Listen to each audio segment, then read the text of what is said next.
तो हम लोग नीलपोटेंट एलिमेंट्स के बारे में दो छोटे छोटे रिजल्ट्स पे बात करते हैं।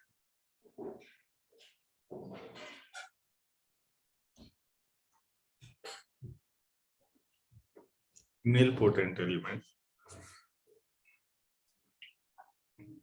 क्वेश्चन है, late A be an ideal of a commutative ring R. ठीक हो गया, commutative ring R। उसके बाद हमने ये डिफाइन किया था रेडिकल ऑफ ए। एक दिन ऐसा सवाल किया था, रिंग के वो एलिमेंट इसकी कोई पावर करने पे कोई ना कोई पावर तो ऐसी होगी जो ए में आ जाए। Yes.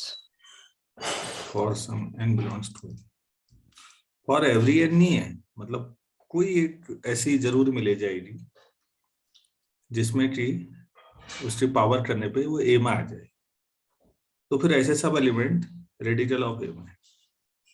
क्वेश्चन है, prove that R by radical of A has no non-zero nilpotent elements.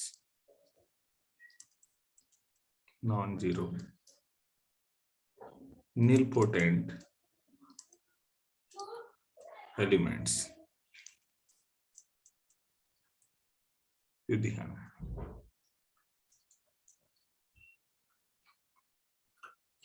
मतलब अगर ऐसा है तो R by रूट A जो है उसमें nilpotent भी हो और नॉन जीरो भी है, ऐसा हो ही नहीं सकता। केवल जीरो ही जो एलिमेंट है वो nilpotent है बस, और कोई हो ही नहीं सकता, ये कह रहे हैं। तो इसको कैसे करें ये सोचना है हमने।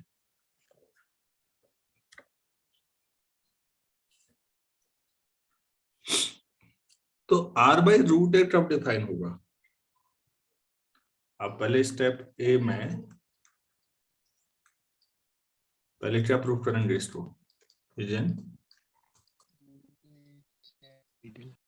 Ideal of R।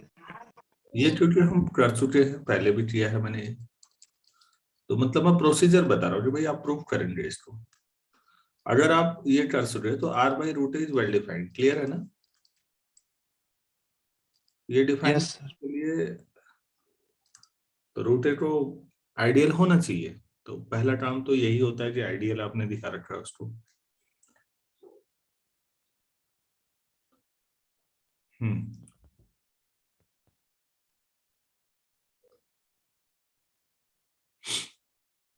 और क्या था इसमें, क्या दिखाना है? नॉन जीरो आपके पास, बाकी कैसे करेंगे?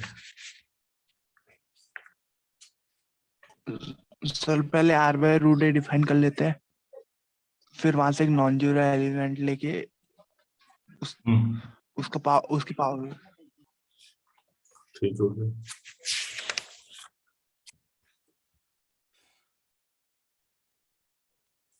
तो मान लेते हैं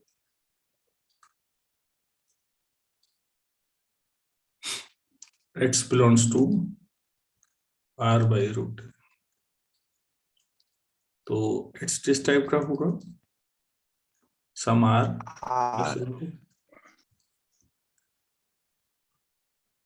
फिर R belongs to R।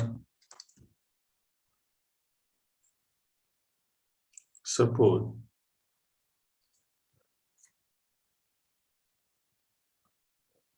let's be a nilpotent element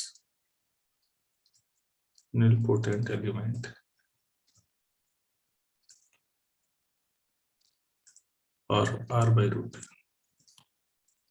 तो इसका मतलब x की पावर n जीरो होगा, तो x की पावर m कर लो, वहां n ऊपर लिख रखा है, कोई बात नहीं। For some m belongs to natural number, अगर कोई नील पोटेंट है तो ऐसा होगा ना Yes. अच्छा, एक्स्ट्रा मतलब क्या हुआ? R plus root A. कि पावर m Yes. बाइनोमियल से MC 0 r की power m plus MC 1 r की पावर m माइनस 1। तो यहाँ रूट ए का स्क्वायर मत कर दीजिएगा, रूट एट सिंबल है ना, वो उसकी जो ए डैश भी ले सकते थे।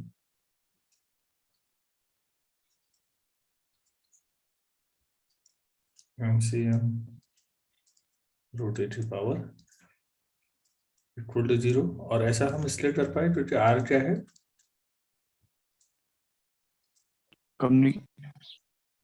Commutative ring.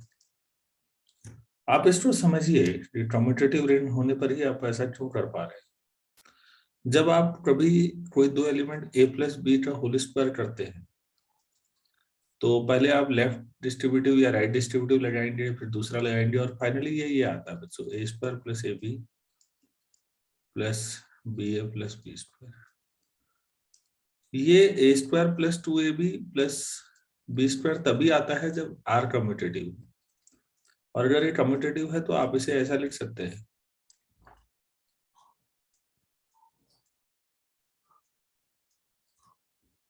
क्यों 2c0 a की पावर 2 प्लस 2c1 8 हटाइए और b बढ़ाइए और प्लस 2c2 b स्क्वायर।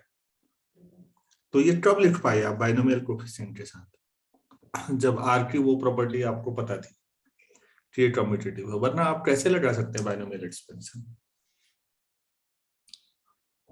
क्या मैं ये समझा पाया? Yes. Yes. अच्छा, ये बताइए कि आर जो है वो रिंग का एलिमेंट है और रूट है आइडियल है, अपने आप में सब रिंग भी है, मतलब अपने आप में रिंग भी है, is an ideal of R. तो फिर आर की कोई भी पावर कर ले और उसके साथ रूट ए की कोई भी पावर में, तो वो रूट ए में ही होगा ना? Yes. पहले ऐसे समझो, आर है तो आर की कोई भी पावर करेंगे तो आर में ही रहेगा, मतलब आर की पावर एस भी आर का ही एलिमेंट है। और रूट ए के बारे में सोचिए, रूट ए आइडियल है तो रूट ए को रूट ए से दो बार मल्टीप्लाई कर लीजिए, मतलब आइडियल को, जैसे कोई आइडियल है आई, उसको खुद से मल्टीप्लाई करिए क्लोजर से, क्योंकि मल्टीप्लिकेशन भी बाइनरी ऑपरेशन है। तो रूट ए की कोई भी पावर करिए वो भी रूट ए ही होगा ना। Yes. और फिर सोचो रिंग का एलिमेंट और एक आइडियल, तो फिर आइडियल में ही आ जाएगा सारा। तो ये क्या हो जाएगा फाइनली?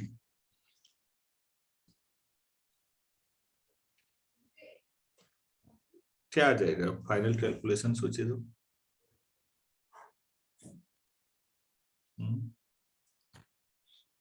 रूट ए आ जाएगा। आर की पावर एम पहला एलिमेंट प्लस बाकी सब रूट ए इक्वल टू 0। 0 का मतलब समझिए, 0 ऑफ आर बाई रूट ए ना। Yes sir. तो वो कितना होगा? Root. तो आर की पावर एम बिलोंग्स टू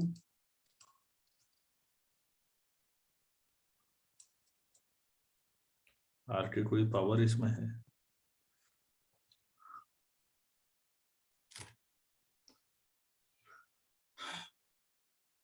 तो वो रूट ए में आया। तो अब बताइए क्या ये 0 एलिमेंट हो सकता है या ये नॉन जीरो ही होगा?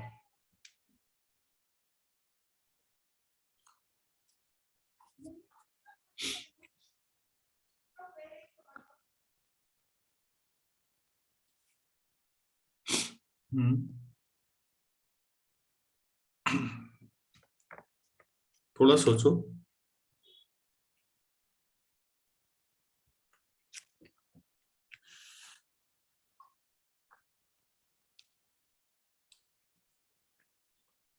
सर अगर नॉन जीरो एलिमेंट होगा तो ये नॉन जीरो होगा, आर नॉन जीरो होगा। लेकिन हमने एक थ्योरम किया बच्चों, मैंने एक बताया था, मैं एक बार रिकॉल कराता हूँ, आप ध्यान से समझिए। अब चीजों को साथ मेंटेन करना भारी पड़ रहा होगा इसलिए नहीं कर पाए। ये संभव नहीं है कि ये नॉन जीरो हो। क्यों नहीं है, मैं उसकी वजह बताता हूँ। मैंने एक क्वेश्चन कराया था आपको, एन मान लिया मैंने, इट सेट सारे nilpotent elements, set of all nilpotent elements, और जो रिंग था वो यहाँ भी एज यूजुअल होना ही था, वो कम्यूटेटिव रिंग ले रखी है। ये ठीक हो गया। तो पहली बात तो हमने ये प्रूव किया था कि एन आइडियल है, शायद ये किया होगा, नहीं किया है तो कोई बात नहीं। N is ideal of R, पीछे देखते रहिए कहीं। Ideal generated by a set, जहां किया उसी के आसपास देखिएगा। एक बात तो सारे निलपोटेंट एलिमेंट्स का जो कलेक्शन होता है वो आइडियल होता है, एक तो मैंने ये कराया होगा। दूसरा कराया होगा, there is no non zero nilpotent element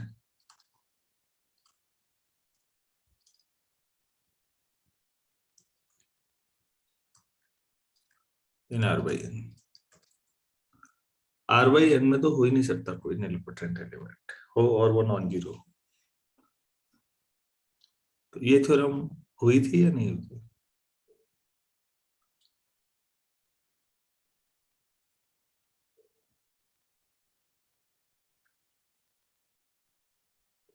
ये मिल पा नहीं रहा? हुई थी।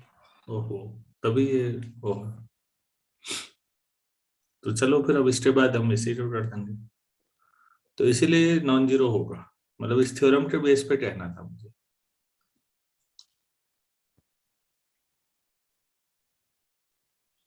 मुझे तो लगा मैंने करा दिया होगा, मिस हो गया होगा रिजल्ट, सॉरी।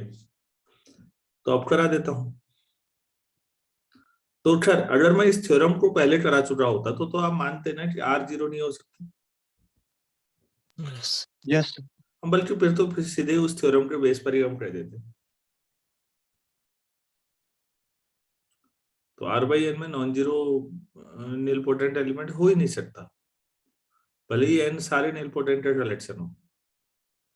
एन आइडियल है ना, बस हो गया, हमने तो आर बाई एन ले रखा है। तो कोसेंट रिंग के साथ एक खास बात है। तो अब अगर वो समझ में आ गया तो ये वाला भी प्रूव कर देते हैं। इसका पहला पार्ट करने की जरूरत है क्या? No sir. Yes. कैसे करोगे पहला पार्ट? सर पहले एन डिफाइन कर लेंगे, फिर उसको क्लोज, उसको दोनों ऑपरेशन में क्लोज दिखा देंगे। कोई बात नहीं, हमारे पास अभी समय है रिंग का कॉलेज जाने में। ए है तो इसका मतलब ए की कोई पावर होगी ना, for some, yes. For every नहीं है, for some n belongs to N, मतलब कोई ना कोई पावर ऐसी होगी कि वो जीरो आ जाए, तो ये आपके पास निलपोटेंट है। चलो देख लेते हैं भाई इसे भी। तो इसमें कोई दो, इसको आइडियल प्रूफ करना है तो इसमें दो एलिमेंट ले लेते हैं। लेट ए और बी कोई एन में है, तो ए की कुछ पावर जीरो होगी, ऐसे बी की कुछ और पावर भी हो सकती है, माना जीरो है, for some n m belongs to natural number. ये आर कम्यूटेटिव है, तो हमें आइडियल प्रूफ करना है तो डिफरेंस और प्रोडक्ट लाना होता है ना। तो ए माइनस बी की पावर उतनी ही कर दो जितना दोनों का ऑर्डर है, दिस।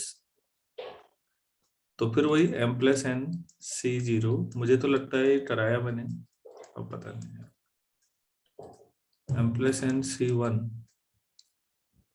ऐसा कुछ तो आया ही था यार, -1 इंटू बी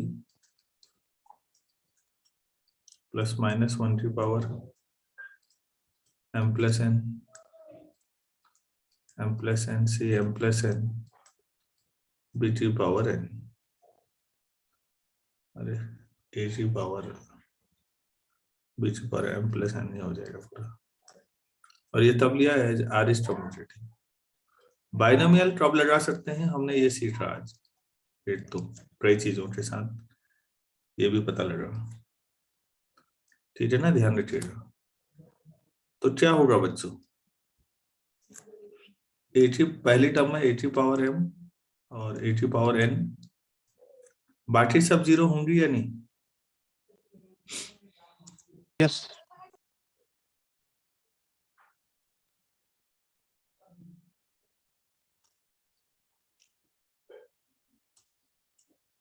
और लास्ट में -1 की power m plus n, b की पावर n, बी की पावर m। लेकिन ये दोनों जीरो होंगी क्योंकि ये पर दिया हुआ था। अरे यार ऐसे लिखो, बाई क्वेश्चन 1 हो गया। तो अगर a माइनस बी की कोई भी पावर जीरो हो जाए बस, तो a माइनस बी भी किसमें होगा, n में। एन अच्छा सपोज, अब दूसरा ले लेता हूँ, r कोई रिंग का एलिमेंट है और a तो यही ले लेते हैं n में है, देन r की पावर n कितना होगा, r की पावर n, a की पावर n, क्यों? Sir R G come r is commutative, अरे यार पूरा कैपिटल R इज कम्यूटेटिव, तो जीरो, a की पावर n जीरो था, r की power n into zero zero हो गया ना। Yes sir. तो RA की कुछ पावर जीरो हो रही है, तो इसका मतलब RA बिलोंग्स टू n, तो n क्या हो गया, लेफ्ट आइडियल। यस सिमिलरली अगर मैं AR लेता तो भी वो n में आ जाता भाई। यस सर तो hence n is an ideal of, तो इस तरह के जो नील पोटेंट एलिमेंट्स का कलेक्शन है वो आइडियल हो चुका है बच्चों। पहला स्टेप क्लियर हुआ। यस सर अब दूसरे स्टेप की ओर जाते हैं। हमारा जो ये था, क्या था, ये वाला, कि भाई इसमें कोई भी नील पोटेंट एलिमेंट जो होगा वो नॉन जीरो हो ही नहीं सकता, मतलब वो या तो जीरो ही होगा तभी होगा, बाकी कोई चॉइस ही नहीं है। अच्छा चलो इसको देखते हैं, यही तो था जिसको हम थ्योरम कहना चाह रहे थे वहां। तो पहले ये होना था, फिर मैंने सोचा क्या पता ऐसा किया हो, तो सेकंड करते हैं।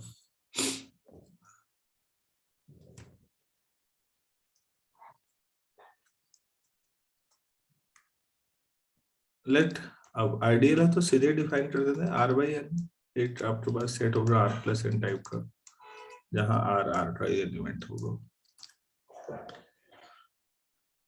ठीक हो गया, कोई एलिमेंट में इसी को मान लेते हैं, लेट आर प्लस एन जो आर बाई एन में है, be a nilpotent element, nilpotent element in R by N. तो इसका मतलब आर प्लस एन की कुछ पावर एन ही मान लो, तो zero of R by N for some n जो कि नेचुरल नंबर होगा। ये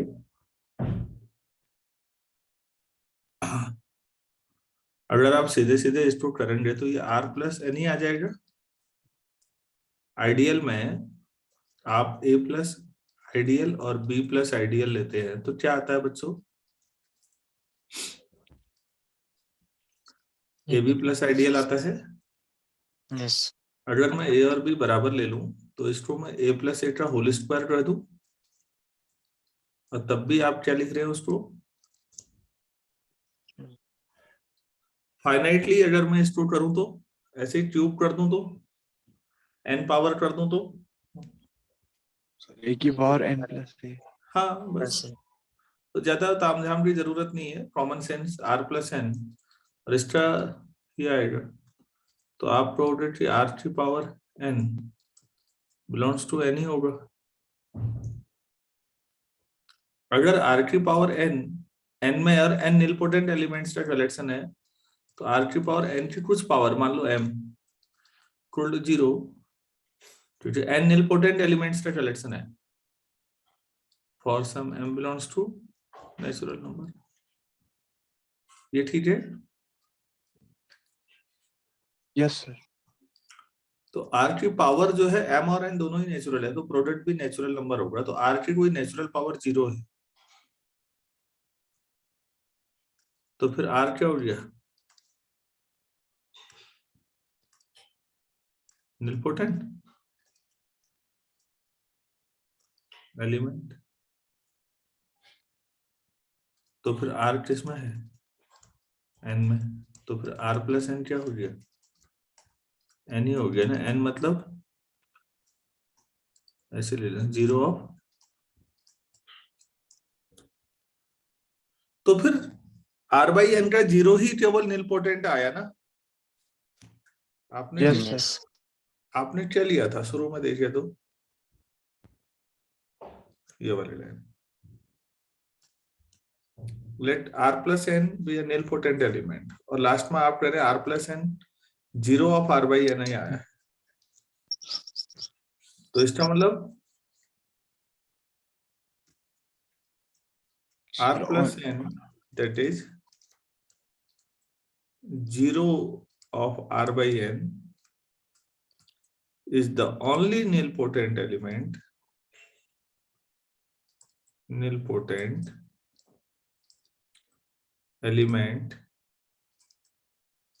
of r/n।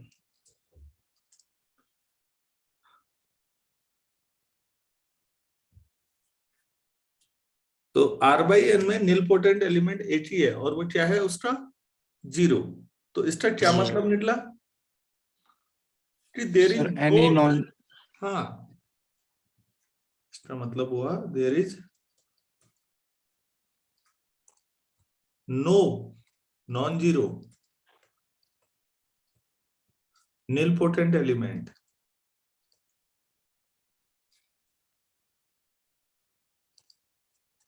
In r/n। तो समझ में आया या नहीं आया पूरा? यस सर आ गया। तो r/n जो है बच्चों, उसमें निलपोटेंट एलिमेंट अगर आप कह रहे हैं तो वो नॉन जीरो हो ही नहीं सकता, वो 0 ही होगा। तो फिर अब हमारा पिछला क्वेश्चन देखिए, अगर ये क्लियर है तो ये था, ये भी वही तो है फिर। अब इस थ्योरम के बेस पे डायरेक्टली सोच सकते थे नहीं हम? Yes sir. हाँ, कोई बात नहीं, ये थ्योरम डिस्कशन हो गया। ये बाइनोमियल थ्योरम का एक छोटा सा लॉजिक दिया मैंने कि बाइनोमियल आखिर कम्यूटेटिव में ही क्यों लगाते हो आप, नॉन कम्यूटेटिव में कैसे नहीं लगा सकते आप? तो ये छोटे छोटे कंसेप्ट हैं। तो अब इतना ही करते हैं। जो नेक्स्ट जो महत्वपूर्ण है, जो मैं सोच रहा था आज हो जाएगा, नहीं हो पाया, वो है एम्बेडिंग। एक यूजफुल कंसेप्ट है, फ्यूचर में कभी काम आएगा कि एम्बेडिंग क्या होती है प्रिंट्स की। थोड़ा बड़ा कंसेप्ट है, तो टाइम टेकिंग भी, कल करते हैं। चलिए, thank you. Thank you sir. Thank